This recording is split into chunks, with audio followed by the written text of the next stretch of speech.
Welcome, ladies and gentlemen, to the Joy of Gay Sex series here on Charlie's Edition. I am your host, Charlie, aka Miss Charlize. And as I told you guys last week on Charlie's Edition, if you have not seen the show, go back and check out that show because it was very important. I talked about the different types of STDs there are, what kind of symptoms can be associated with those STDs. Basically, I just listed all of the possible STDs you can get out of having unsafe sex. So, as I told you guys last week on today's show, I'm going to tell you guys basically what AIDS is and HIV and what the difference between HIV and AIDS is. Just some general information on that. And let me tell you, from the stuff that I've read, just no comment, and that's why this right here is going to tell you that it is best to have safe sex, or at least best to know, have one partner or know what your partner, is safe about doing stuff. So, yeah.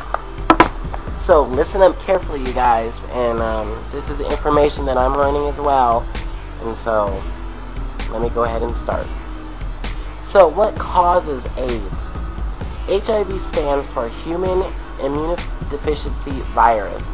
Medical authorities have proven that this virus, or a group of closely related viruses, causes the disease, and that the HIV is transmitted mainly by blood and semen.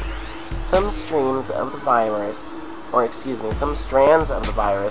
are more virulent, aggressive than others, and this is called the virus factor. But 3 host factors are also important. Some of us have a genetic makeup that slows down or speeds up reproduction of the virus. Concurrent illnesses are a second host factor. They include sexually transmitted diseases, herpes, simplex virus, and syphilis, which I talked about last week, so go back and on my videos for Charlie's Edition last week and check that out. So it explains what herpes is and what syphilis is, all that stuff. Getting infected by the virus while suffering from these diseases accelerates growth of the disease. Finally, malnutrition makes you more susceptible to other infections that lower the effectiveness of your immune system, allowing the virus to reproduce even more quickly. No one knows with certainty how the HIV originated or where.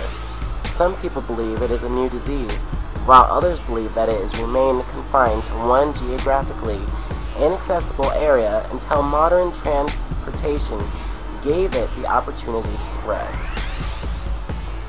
So how is it transmitted? Intravenous drug users are at greatest risk because they both share needles that contain the virus and have poor general health.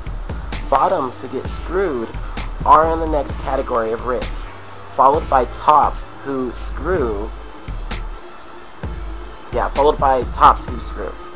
Participating in blowjobs is relatively low, but not no risk.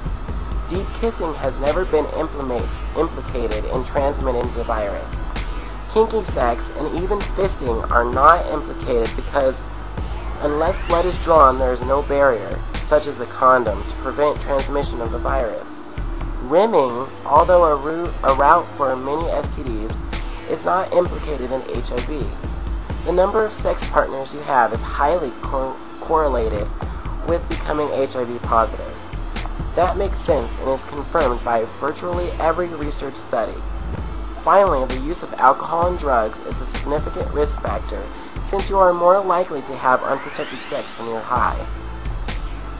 It is impossible to know for sure the HIV virus of every man you have sex with. In many cases, your lover or sex partner may be infected and not even know it. Virtually all gay and AIDS groups recommend that you assume that your partner is positive, and if he has any brains in his head, he'll assume the same about you, and that you act accordingly, which means having safe sex.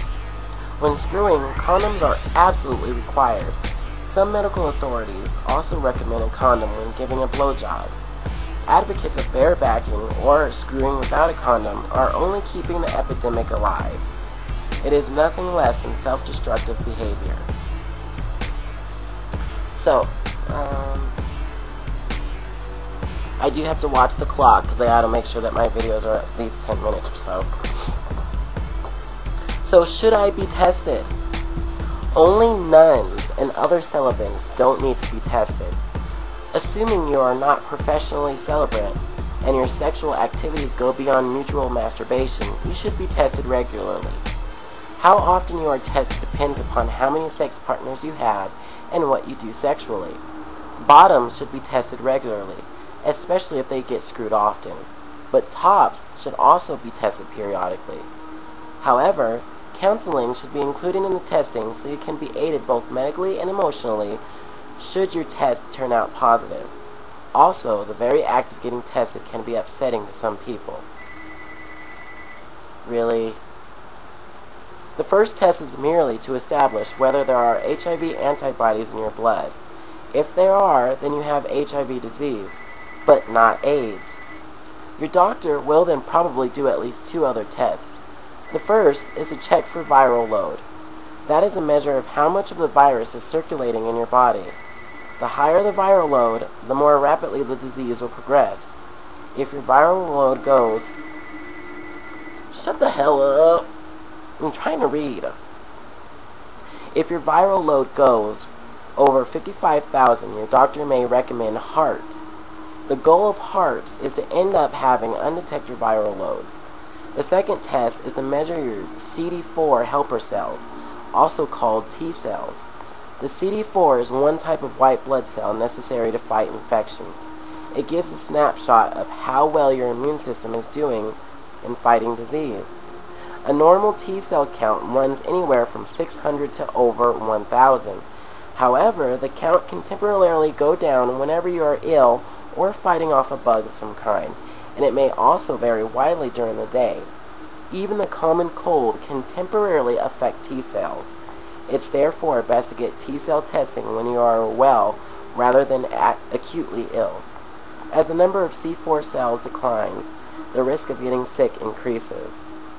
HAART is often started when the CD4 cells decline to less than 350. If the CD4 measure gets below 200 or you get an optimistic infection, you will be diagnosed with AIDS.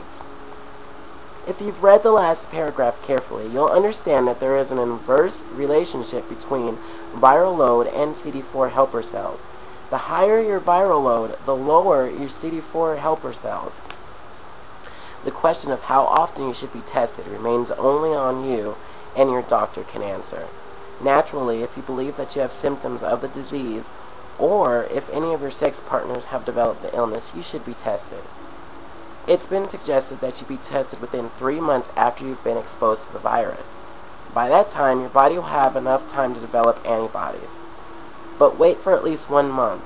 As difficult as that may be, the actual test results are usually available within a day or 2. Wow, so already we've learned a lot about the CD4 cells and the viral loads, which is very interesting, something that I had absolutely no idea about. Very good information to know. So, coming up next, we're going to talk about what actually happens to this information. What happens when you are diagnosed with AIDS? What does the health department do? What happens with that information? Also, we're going to read about the difference between HIV and AIDS, and what were the optimistic illnesses in AIDS patients. So, stay tuned to part 2 of Charlie's edition, The Joy of Gay Sex.